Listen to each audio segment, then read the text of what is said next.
Chapter 3: Politics of Planned Development. As the global demand for steel increases, Orissa, which has one of the largest reserves of untapped iron ore in the country, is being seen as an important investment destination. The state government hopes to cash in on this unprecedented demand for iron ore and has signed memorandum of understanding with both international and domestic steel makers. The government believes that this would bring in necessary capital investment and provide a lot of employment opportunities. The iron ore resources lie in some of the most underdeveloped and predominantly tribal districts of the state. The tribal population fears that the setting up of industries would mean displacement from their home and livelihood. The environmentalists fear that mining and industry would pollute the environment. The central government feels that if the industry is not allowed, it would set a bad example and discourage investments in the country. Can you identify the various interests involved in this case? What are their key points of conflict? Do you think there are many common points on which everyone can agree? Can this issue be resolved in a way which satisfies all the various interests? As you ask these questions, you would find yourself facing yet bigger questions. What kind of development does Orissa need? Indeed, whose need can be called Orissa's needs? Political contestation.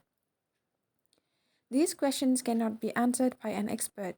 Decisions of this kind involve weighing the interests of one social group against another, present generation against future generations. In a democracy, such major decisions should be taken or at least approved by the people themselves. It is therefore to take advice from experts on mining, from environmentalists, and from economists. Yet the final decision must be a political decision taken by people's representatives who are in touch with the feelings of the people.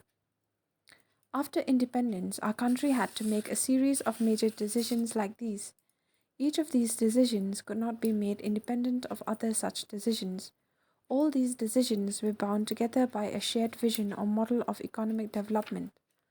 Almost everyone agreed that the development of India should mean both economic growth and social and economic justice.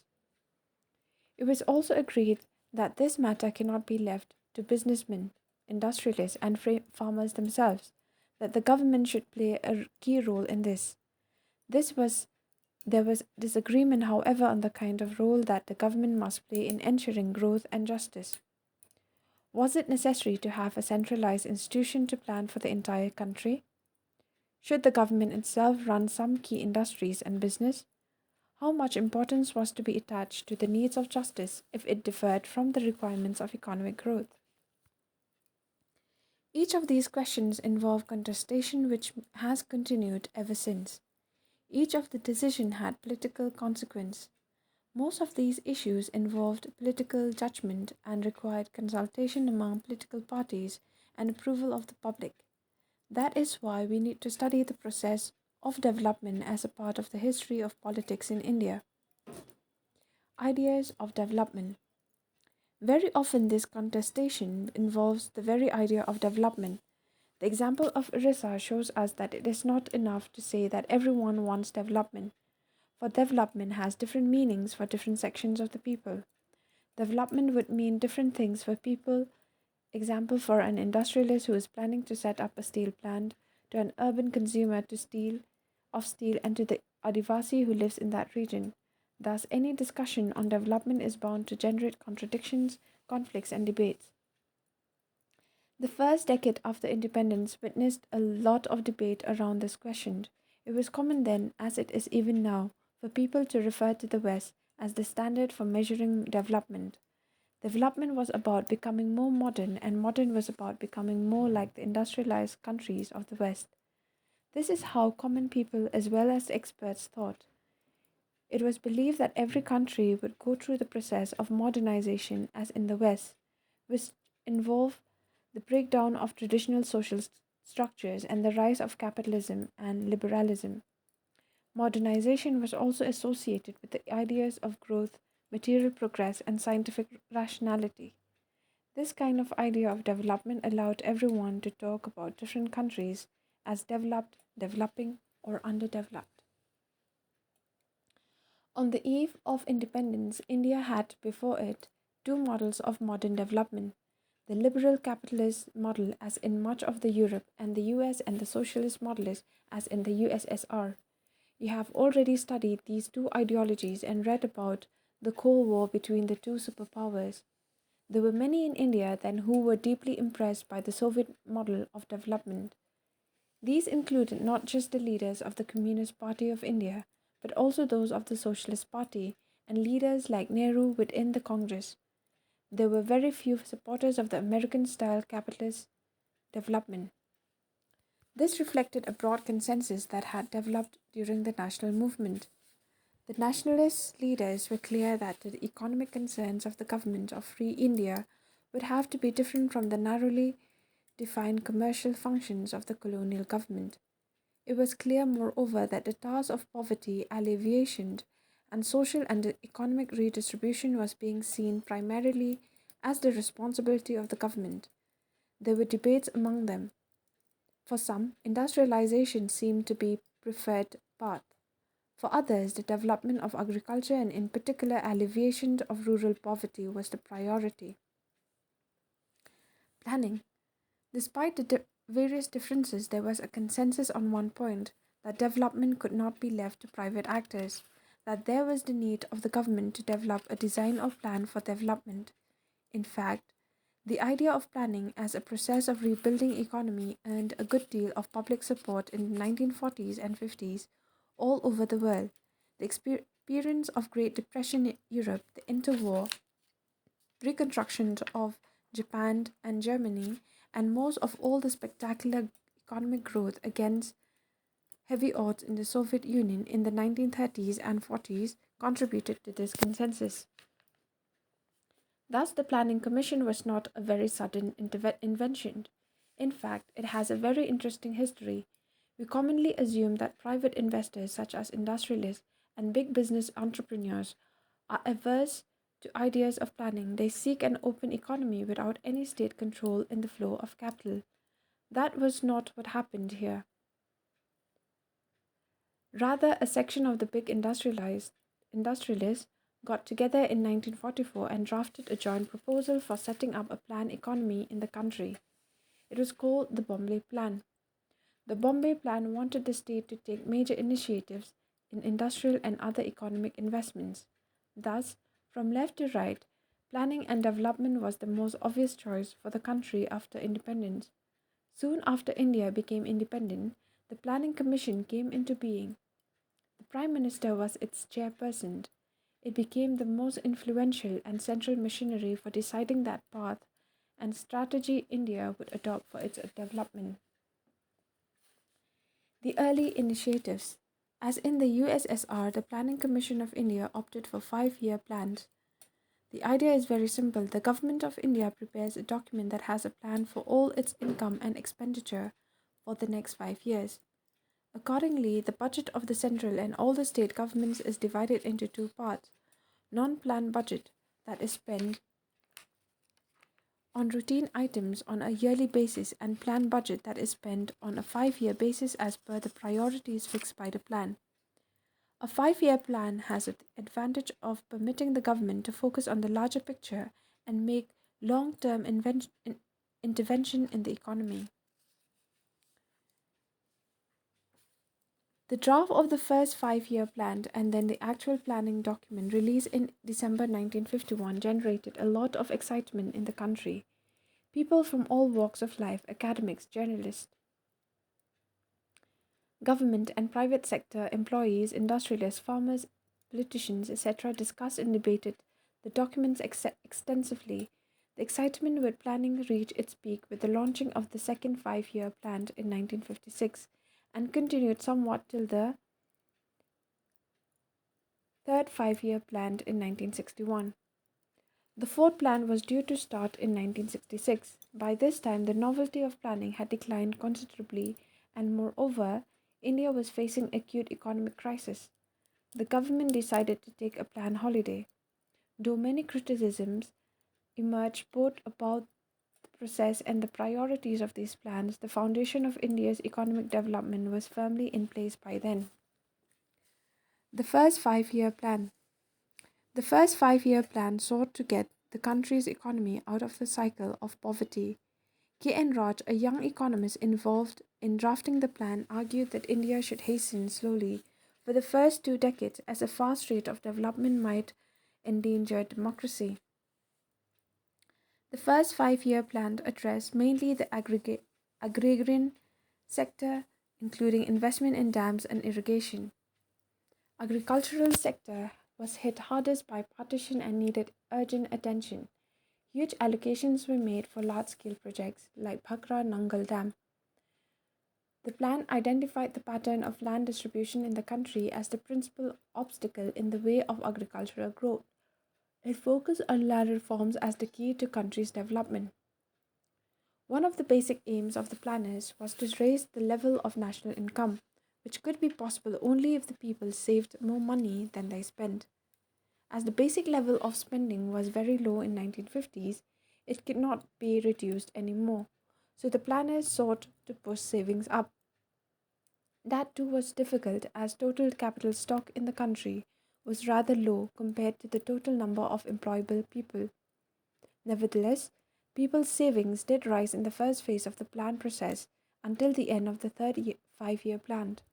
But the rise was not as spectacular as was expected at the beginning of the first plan. Later, from the early 1960s till the early 1970s, the proportion of savings in the country actually dropped consistently. Rapid industrialization. The second FYP stressed on heavy industries. It was drafted by a team of economists and planners under the leadership of P.C. Mahalanobis. If the first plan had preached patience, the second wanted to bring out about quick structural transformation by making changes simultaneously in all possible directions. Before this plan was finalized, the Congress Party at its session held at Avadi near the then Madras city passed an important resolution.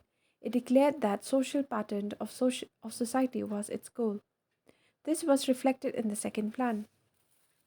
The government imposed substantial tariffs on imports in order to protect domestic industries. Such protected the environment helped both public and private sector industries to grow. As savings and investments were growing in this period, a bulk of these industries like electricity, railways, steel, machineries, and communication could be developed in the public sector. Indeed, such a push for industrialization marked a turning point in India's development. It, however, had its problem as well. India was technologically backward, so it had to spend precious foreign exchange to buy technology from the global market. That apart, that as industry attracted more investment than agriculture, the possibility of food shortage loomed large. The Indian planners found balancing industry and agriculture really difficult. The third plan was not significantly different from the second. Critics pointed out that the plan strategies from this time around displayed an unmistakable urban bias. Others thought that industry was wrongly given priority over agriculture. There were also those who wanted focus on agriculture related industries rather than everyone.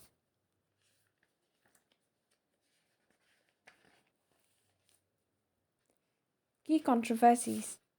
The strategy of development followed in the early years raised several important questions. Let us examine two of these disputes that continue to be relevant. Agriculture versus industry. We have already touched upon a big question between agriculture and industry. Which one should attract more public resources in a backward economy like that of India? Many thought that the second plan lacked an agrarian strategy for development, and the emphasis on industry caused agriculture and rural India to suffer. Gandhian economists like J.C. Kumarapa proposed an alternative blueprint that put greater emphasis on rural industrialization. Chaudhry Charan Singh, a Congress leader who later broke from the party to form Bharatiya Lok Dal, forcefully articulated the case for keeping the agriculture at the center of the planning for India. He said that the planning was leading to creation of prosperity in urban and industrial section at the expense of the farmers and the rural population. Others thought that without a drastic increase in industrial production, there could be no escape from the cycle of poverty. They argued that the Indian planning did have an agrarian strategy to boost the production of food grains. The state made laws for land reforms and distribution of resources among the poor in the villages. It also proposed programs of community development and spent large sums on irrigation projects. The failure was not that of policy, but its non implementation, because the land owning classes had lot of social and political power. Besides, they also argue that even if the government had spent more money on agriculture, it would not have solved the massive problem of rural poverty. Public versus private sector. India did not follow any two known paths to development. It did not accept the capitalist model of development in which development was left entirely to the private sector, nor did it follow the socialist model in which the private property was abolished and all the production was controlled by the state. Elements from both these models were taken and mixed together in India. That is why it was described as mixed economy. Much of the agriculture, trade, and industry were left in private hands. The state controlled key heavy industries, provided industrial infrastructure, regulated trade, and made some crucial interventions in agriculture. A mixed model like this was open to criticism that both from both the left and the right. Critics argued that the planners refused to provide the private sector with enough space and the stimulus to grow. The enlarged public sector produced powerful vested interests that created enough hurdles for private capital, especially by way of installing systems of licenses and permits for investment. Moreover, the state's policy to restrict import of goods that could be produced in the domestic market with little or no competition left the private sector with no incentive to improve their products and make them cheaper. The state controlled more things than were necessary. This led to inefficiency and corruption. Then there were critics who thought that the state did not do enough. They pointed out that the state did not spend any significant amount for public education and healthcare. The state intervened only in those areas where the private sector was not prepared to go. Thus, the state helped the private sector to make profit. Also, instead of helping the poor, the state intervention ended up creating a new middle class that enjoyed the privileges of high salaries without much accountability. Poverty did not decline substantially during this period. Even when the proportion of the poor reduced, their numbers kept going up. Major outcomes of the three objectives that were identified in independent India, discussed in the first three chapters here, the third objective proved most difficult to realize. Land reforms did not take place effectively in most parts of the country. Political power remained in the hands of the land owning classes, and big industrialists continued to benefit and thrive while poverty did not reduce much. The early initiatives for planned development were at best realizing the goals of economic development of the country and well being of all its citizens. The inability to take significant steps in this direction in the very first stage was to become a political problem. Those who benefited from the unequal development soon became politically powerful and made it even more difficult to move in the desired direction. Foundations. An assessment of the outcomes of this early phase of planned development must begin by acknowledging the fact that in this period the foundations of India's future economic growth were laid. Some of the largest developmental projects in India's history were undertaken during this period. These included mega dams like Bhakra, Nangal, and Hirakud for irrigation and power generation. Some of the heavy industries in the public sector, steel plants, oil refineries, manufacturing units, defense production were started during the period. Infrastructure of transport and communication was improved substantially. Of late, some of these mega projects have come in for a lot of criticism. Yet much of the later economic growth, including that by the private sector, may not have been possible in the absence of these foundations. Foundations. An assessment of the outcomes of this early phase of planned development must begin by acknowledging the fact that in this period of foundations of India's future economic growth were laid. Some of the largest developmental projects in India's history were undertaken during this period.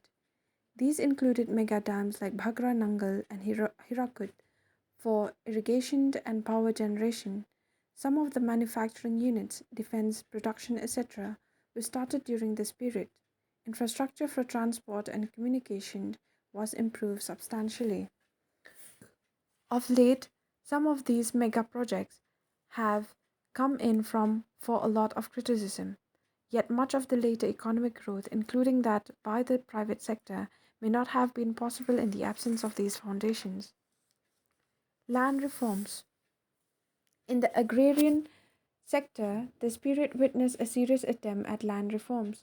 Perhaps the most significant and successful of these was the abolition of the colonial system of Zamindari.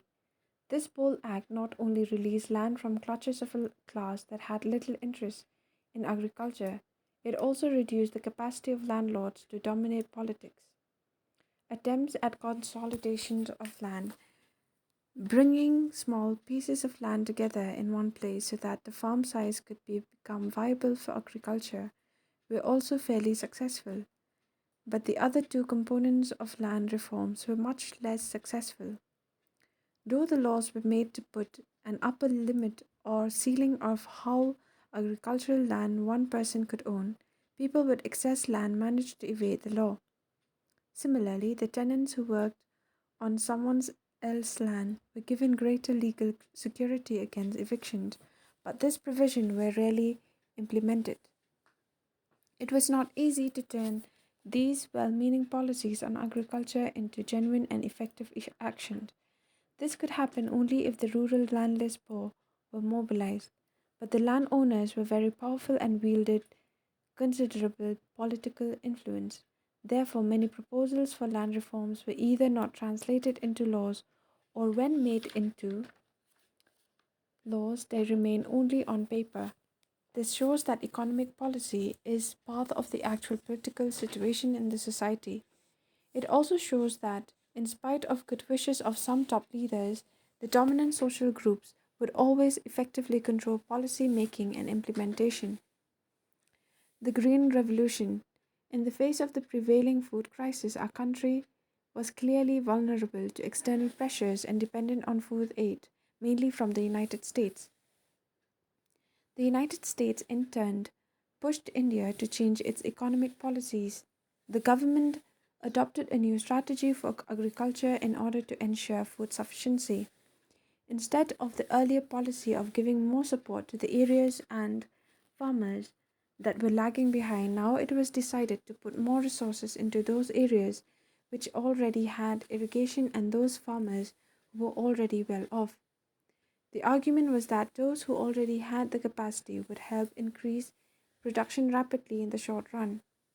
Thus, the government offered high yielding variety seeds, fertilizers, pesticides, and better irrigation at highly subsidized prices. The government also gave a guarantee to buy the produce of the farmers at a given price. This was the beginning of what was called the Green Revolution. The rich peasants and the large landholders were the major beneficiaries of the process. The Green Revolution delivered only a moderate agricultural growth, mainly a rise in wheat production, and raised availability of food in the country, but increased polarization between classes and regions. Some regions like Punjab, Haryana, and western Uttar Pradesh became agriculturally prosperous, while others remained backward. The Green Revolution had two other effects. One was that in many parts the stark contrast between the poor peasantry and the landlords produced conditions favorable for left wing organizations to organize the poor peasants. Secondly, the Green Revolution also resulted in the rise of what is called the middle peasant sections. These were farmers and medium-sized holdings. These were farmers with medium-sized holdings who benefited from the changes and soon emerged politically influential in many parts of the country. Later developments. The story of development in India took a significant turn from the end of 1960s. You will see in chapter 5 how after Nehru's death, the Congress system encountered difficulties. Indira Gandhi emerged as a popular leader. She decided to further strengthen the role of the state in controlling and directing the economy. The period from 1967 onwards witnessed many new restrictions on private industry. 14 private banks were nationalized. The government announced many pro poor programs. These changes were accompanied by an ideological tilt towards socialist policies. This emphasis generated heated debates within the country among political parties and also among experts. However, the consensus for a state led economic development did not last forever. Planning did continue, but its salience was significantly reduced. Between 1950 and 1980, the Indian economy grew at a sluggish per annum rate of 3 to 3.5%. In view of the prevailing inefficiency and corruption in some public sector enterprises and the not so positive role of the bureaucracy in economic development, the public opinion in the country lost the faith it initially placed in many of these institutions. Such lack of public faith led the policy makers to reduce the importance of the state in India's economy from the 1980s onwards. We shall look at that part of the story towards the end of this book. Orissa villagers protest against Bosco plant. Staff reporter Bhubaneswar. People facing displacement by the proposed Bosco India Steel plant in Jagat Singhpur district staged a demonstration outside the Korean company's office here on Thursday. They were demanding cancellation of the Memorandum of Understanding signed between the company and the Orissa government 1 year ago. More than 100 men and women from Gram Panchayats of Dhinkia, Naugaon, and Gada Kujanga tried to enter the office premises, but the police prevented them. Raising slogans, the protesters said the company should not be allowed to set up its plant at the cost of their lives and livelihood. The demonstration was organized by the Rashtra Yuva Sangathan and the Naba Nirman Samiti. What is left and what is right? In the politics of most countries, you will always come across references to parties and groups with a light or right ideology of leaning. These terms characterize the position of the concerned groups or parties regarding social change and role of the state in effecting economic redistribution. Left often refers to those who are in favor of the poor, downtrodden sections and support government policies for the benefit of these sections. The right refers to those who believe that free competition and market economy alone ensure progress, that the government should not unnecessarily intervene in the economy. Planning Commission. Do you recall any reference to the Planning Commission in your book Constitution at Work last year? Actually, there was none, for the Planning Commission is not one of the many commissions and other bodies set up by the Constitution. The Planning Commission was set up in March 1950 by a simple resolution of the Government of India. It has an advisory role and its recommendations became effective only when the Union Cabinet approved these. The resolution which set up the Commission defined the scope of the work in the following terms. The Constitution of India has guaranteed certain fundamental rights to the citizens of India and enunciated certain directive principles of state policy, in particular that the state shall strive to promote the welfare of the people by securing and protecting a social order in which justice, social and economic and political, shall direct its policy towards securing, among other things. Number A. That the citizens, men and women, equally have the right to an adequate means of livelihood. Number B. That the ownership and control of the material resources of the community are so distributed as best to subserve the common good. And C. That the operation of the economic system does not result in the concentration of wealth and means of production to the common detriment.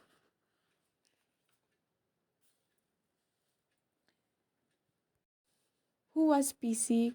Mahajanobis? He was born in 1893 and died on 1972. A scientist and a statistician of international repute, founder of Indian Statistical Institute in 1931, an architect of the second plan, supporter of rapid industrialization and active role of the public sector. Decentralized planning.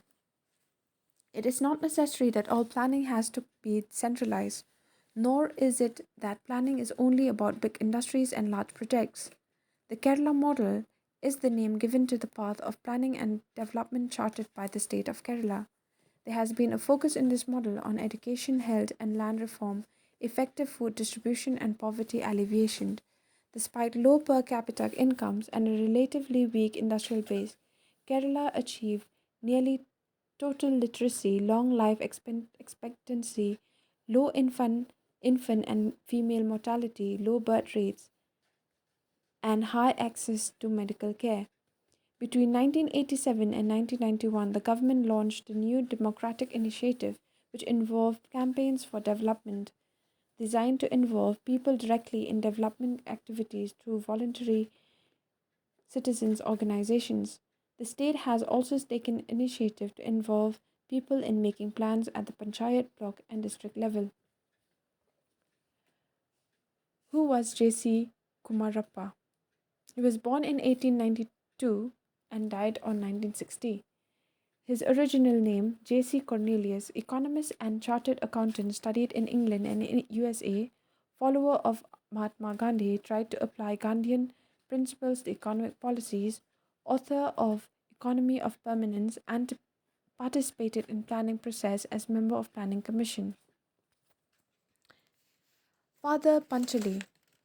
This film tells the story of a poor family in Bengal village and its struggle to survive. Durga, the daughter of Harihar and Sarbajaya, with her younger brother Apu, goes on enjoying life oblivious of the struggles and the poverty.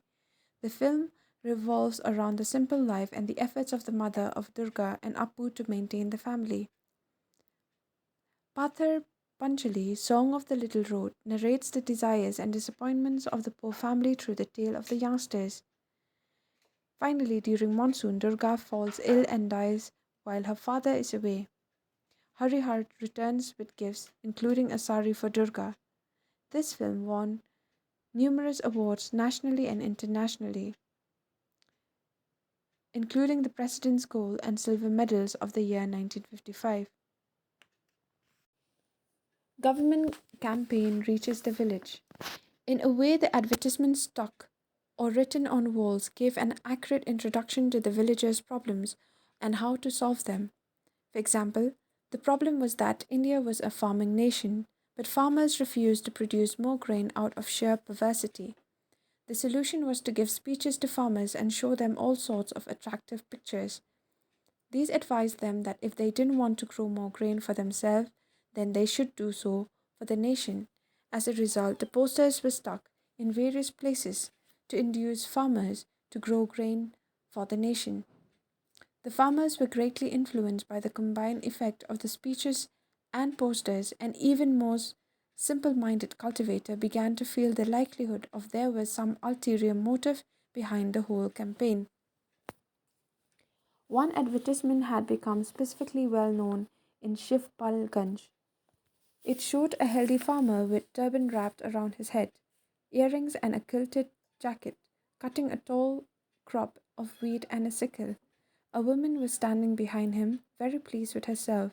She was laughing like an official from the Department of Agriculture. Below and above the picture was written in Hindi and English, "Grow more grain." Farmers with earrings and a quilted jacket who were also scholars of English were expected to be won over by the English slogans, and those who were scholars of Hindi by the Hindi version.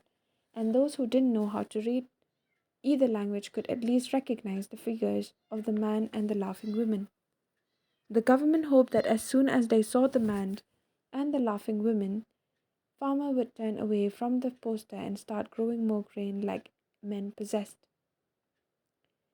This is an extract of translation from Darbari by Srihal Shukla. The satire is set in a village, Shiv Palganj, in Uttar Pradesh in the 1960s. Food crisis. The agricultural situation went from bad to worse in the 1960s. Already, the rate of growth of food grain production in the 1940s and 50s was barely staying above rate of population growth. Between 1965 and 67, severe droughts occurred in many parts of the country. As we shall study in the next chapter, this was also period when the country faced two wars and foreign exchange crisis. All this resulted in a severe food shortage and famine like conditions in many parts of the country. It was in Bihar that the food crisis was most acutely felt as the state faced a near famine situation. The food shortage was significant in all districts of Bihar, with 9 districts producing less than half of their normal output. 5 of these districts, in fact, produced less than one third of what they produce normally. Deprivation subsequently led to acute and widespread malnutrition. It was estimated that the calorie intake dropped from 2,200 per capita per day to as low as 1,200 in many regions of the state, as against the requirement of 2,450 per day for the average person. Death rate in Bihar in 1967 was 34% higher than the higher number of deaths that occurred in the following year. Food prices also hit a high in Bihar during the year, even when compared with other North Indian states. For wheat and rice, the prices in the state were twice or more than their prices in a more prosperous Punjab. The government had zoning policies that prohibited trade of food across states. This reduced the availability of food in Bihar dramatically.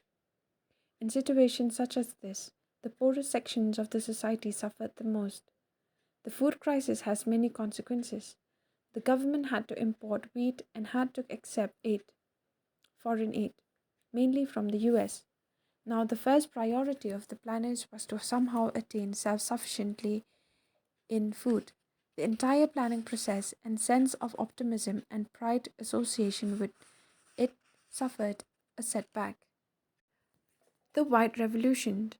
You must be familiar with the jingle, utterly butterly delicious, and the endearing figure of the little girl holding a buttered toast. Yes, the Amul advertisements. Did you know that behind Amul products lies a successful history of cooperative dairy farming in India? Varghese Kurian, nicknamed as Milkman of India, played a crucial role in the story of Gujarat Cooperative Milk and Marketing Federation Limited that launched Amul. Based in Anand, a town in Gujarat, Amul is a dairy cooperative movement joined by about 2.5 million milk producers in Gujarat. The Amul pattern became a unique, appropriate model for rural development and poverty alleviation, spurring what has come to be known as the White Revolution. In 1970, the Rural Development Program called Operation Flood was started. Operation Flood organized cooperatives of milk producers into a nationwide milk grid with the purpose of increasing milk productions, bringing the producer and the consumer closer by eliminating middlemen and assuring the producers a regular income throughout the year. Operation Flood was, however, not just a dairy program. It sought dairying as a path of development for generating employment and income of rural households and alleviating poverty. The members the number of members of cooperative has continued to increase with the numbers of women members and women's dairy cooperative society also increasing significantly. Srikant still remembers the struggle his elder brother had to undergo in order to get the monthly supply of ration for the ration shop. The family was totally dependent on the supplies of the ration shop for rice, oil, and kerosene. Many times his brother would stand in the queue for an hour or so only to find that the supply had ended and that he would come later for fresh supply arrives.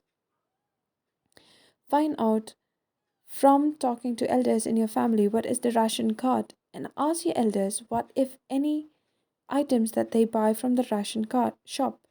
Visit a ration shop in the vicinity of your school or home and find out what is the difference in the prices of at least three commodities: wheat, rice, cooking oil, sugar between the ration shop and the open market.